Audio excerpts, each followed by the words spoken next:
नमस्कार भावांनो, हिंद केसरी मैदानमध्ये आपलं सर्वांचं स्वागत आहे.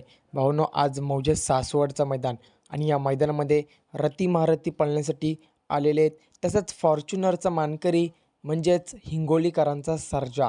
भावांनो, फॉर्च्युनरचा मानकरी सर्जा आणि आपला सर्वांचा लाडका रुस्तम द्वादशी हिंद केसरी बकासूर जर एका सेमीमध्ये लागले तर कोण होईल फायनलला पात्र, ते कमेंटच्या माध्यमातून आपल्याला कळवायला विसरू नका.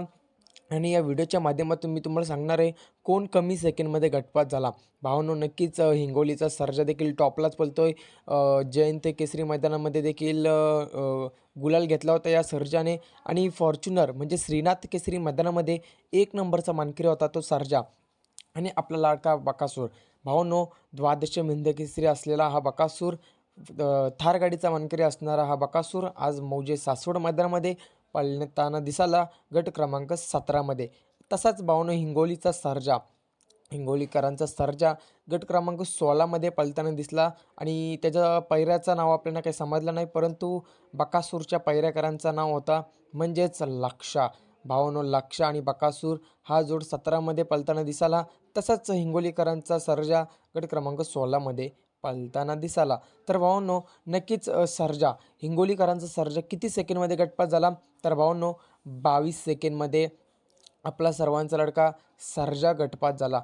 तसाच भावांनो, रुस्तम द्वादश हिंद केसरी बकासूर किती सेकंडमध्ये गटपात झाला, तर भावांनो बकासूर देखील 22 सेकंडमध्येच गटपात झालेला आहे. भावांनो, आज बकासूरचा पायरा देखील टॉपचा होता आणि सर्जाचा पायरा देखील टॉपचा होता. म्हणजेच एका खांदी म्हणजेच बघायला गेलं तर दोघे नंदींची हाईट सेम होती.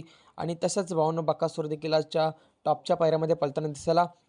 तर भावांनो, दोघे देखील 22 सेकंडमध्येच गटपात झालेले आहेत. तर दोघांना सेमीसाठी शुभेच्छा.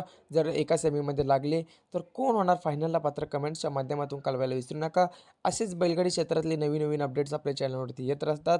त्यासाठी आपले जर चॅनलला नवीन असाल तर चॅनलला सबस्क्राईब करून या व्हिडिओला लाईक करायला विसरू नका. धन्यवाद भावांनो, भेटूया पुढच्या व्हिडिओमध्ये.